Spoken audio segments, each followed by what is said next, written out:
Hey guys, in this video I'll show you guys how to change your iPhone password. So if you have an iPhone and you want to change the password on your iPhone, I'll show you guys exactly how to do it in this video today.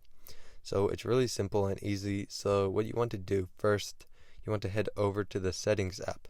You can find the settings app either by scrolling through all your apps, or if you swipe down on your home screen, there should be an option for search. And if you search settings in that search bar, you'll be able to find the settings app.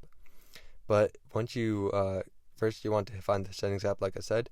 So go to the settings, and once you're on the settings app, it should bring you to this page here. On this page, you want to scroll down until you see the option for Face ID and passcode. It might be Touch ID and passcode if you have an older version of an iPhone. Now, once you find the passcode option, just click on it, and you'll be brought to this page right here. Here, you just want to enter your passcode real quick, and once you enter your passcode, you'll be brought to this page here. Here you want to scroll down until you find the option to change passcode. If you click on change passcode, you can put in your old passcode, and then you can put in your new passcode that you want to change.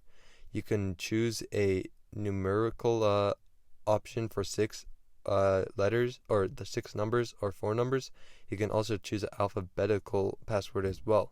You can switch between the options by clicking on the passcode options button, but you can choose whatever passcode you want. And once you choose the option that you want, you can put in your new passcode. So if you put in a passcode like 121212, it's gonna say this passcode is easy to guess, but you can just confirm it if you still want to keep on going.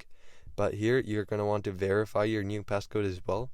And once you verify your new passcode, then it will start loading in the top right corner once you click done.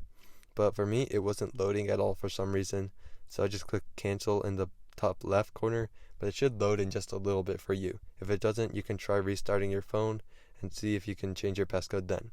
But that is how you change your passcode on an iPhone. So I hope this video is helpful. If it was, I'd really appreciate a like and subscribe. Leave any questions you have in the comment section below. I'll do my best to answer them, and I'll see you guys next time.